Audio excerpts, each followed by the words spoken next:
For today's video guys, ang ating recipe ay chicken with egg. Kahit paminsan-minsan kumain tayo ng chicken. Ito yung favorite ko na luto ng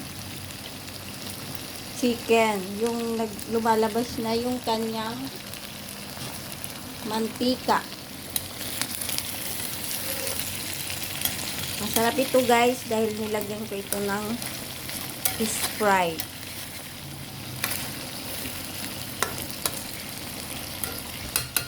Ito po ay halagang 1 kilong manok, 180 plus 3 egg, 200 po.